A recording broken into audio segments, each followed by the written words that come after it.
I would like, first of all, before I answer your question, to welcome to the embassy. I know it's the first time to come in. Yes, so Actually, it's my pleasure to meet with you all, your team here. Sometimes we used to meet at the State House. Therefore, coming to your questions, we know that SADC has its own objectives. And the main objective of the SADC is economic development. That is paramount important. As far as the issue is concerned, the SADC is concerned, it is the time now to come up with some instructions, what has been done in order to bring development to member states. Therefore, as far as your question is concerned, it is the time now for the head of states to make evaluations of the performances of the member states and they see what are the challenges and come up with the solutions. Diplomatic relations between Zimbabwe and Tanzania, we could always talk about the liberation struggle, the assistance from Tanzania, but recently we've also seen during President Magufuli's time, Zimbabwe being put on the map to say let's set a date aside for the anti-sanctions day, which was proposed by President Magufuli of Tanzania. What are relations like between Zimbabwe and Tanzania? Yeah, actually the relationship is very strong because once you go politically, we have the strong ties between our two countries, and you see even ZANU-PF and the CCM. Whenever there's a meeting in Tanzania, members from the ZANU-PF goes and attend the conferences. That whenever there's a meeting here about the ZANU-PF, also the CCM members used to come here. That's what politically. But as far as investment is concerned, there are a lot of investors from Zimbabwe who are investing in Tanzania. Likewise, there are some investors from Tanzania who are investing here. But also as far as the trade is concerned, you can see there are many women from Zim who goes to Kariako to buy a lot of goods and bring them here and sell them here. Therefore, even in tourism, most of the Zimbabwe, the members likes to go and visit in Tanzania, especially Zanzibar. They know what is there in Zanzibar. Therefore, coming to your questions, our relationship is that very strong, economically, politically, socially, and we are together. As you have said, once you trace your liberations, there was a lot of contributions from Tanzania as far as logistics is concerned, and the other under support. As Zimbabwe under the Second Republic, we talk of engagement and re-engagement, and we as Zimbabweans understand it. But we also are curious to find out from you as Tanzania, do you also understand when we talk of engagement and re-engagement? I understand it, and actually it's a very good policy. And whenever we talk about engagement and engagement, that means you are trying to put a policy where you will get more investors to come in the country.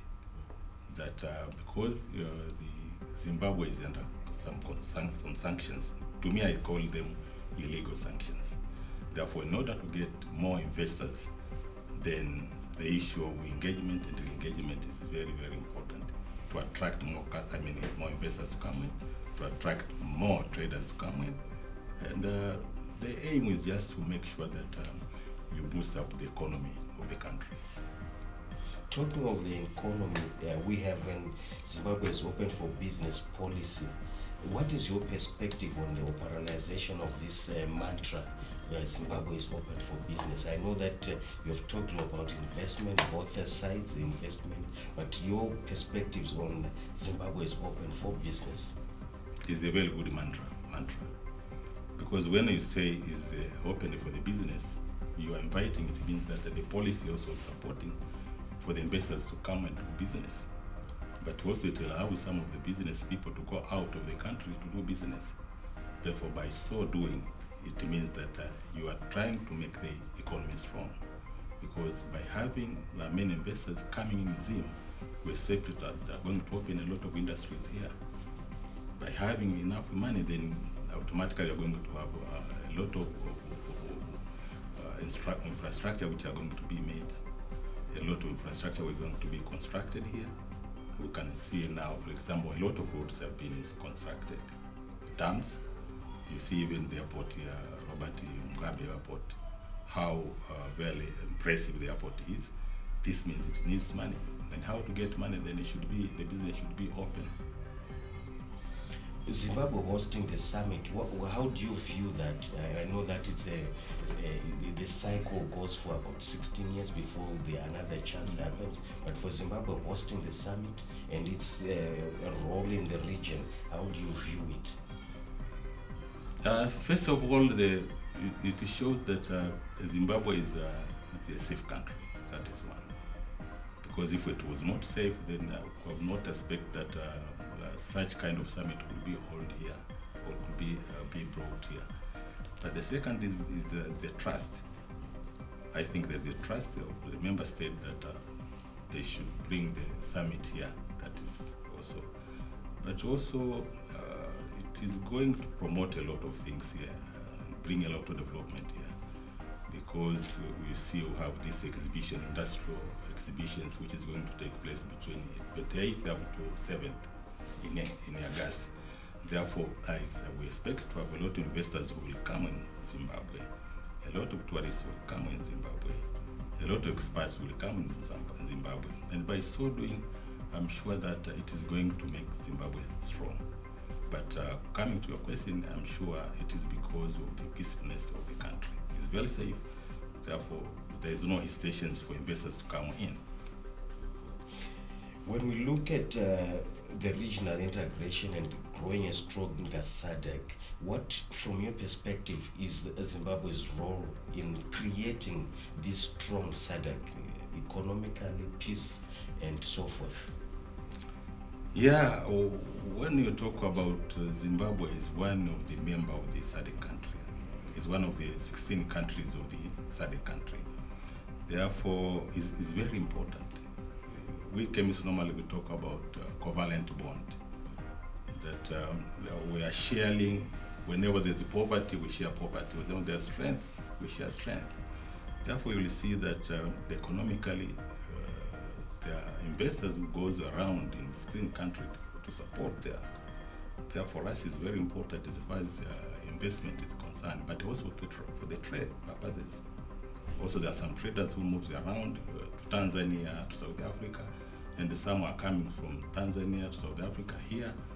Therefore, coming to your questions, Zimbabwe is very, very important for development of the region, or the development of the bloc, because Zimbabwe is part and parcel of the bloc. Therefore, if at all Zimbabwe is going to be unsafe, then we have a challenge. Imagine a country like SADC, the DRC, because of the challenge of security, therefore even the business, we cannot do business, although it is part and parcel of the SADC.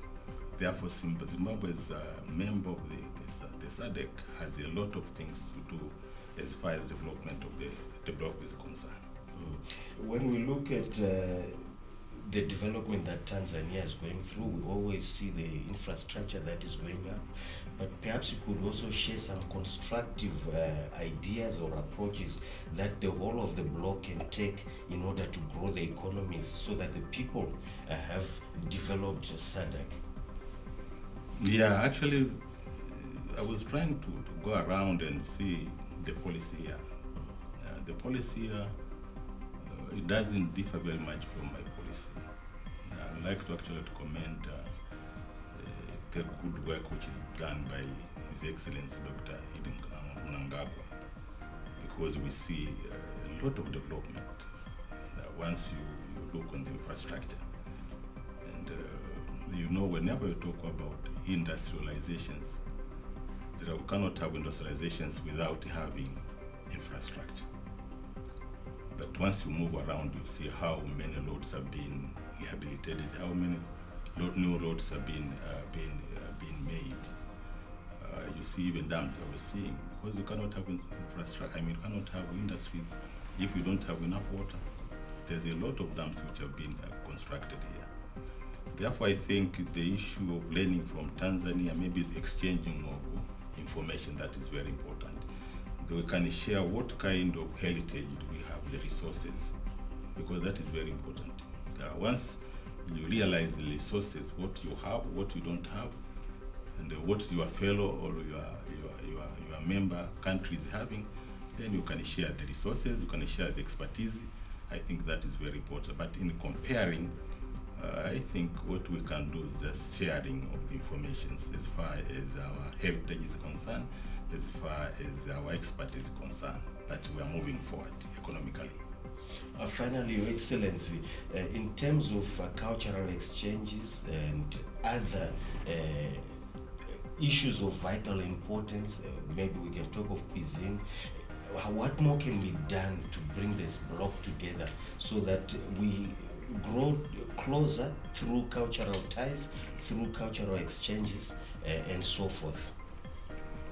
Yeah, I think what is very important there is sensitizing the people so that they can know that their local cuisine is very important compared to the foreigner cuisine. Because the problem of colonizations, when they came in, everything of Africans were seen of no value. But in the real sense, you can see even how nowadays people are dying when they're still very young. But go back to the history of our elder brothers, they stayed even for more than 100 years because of the natural food.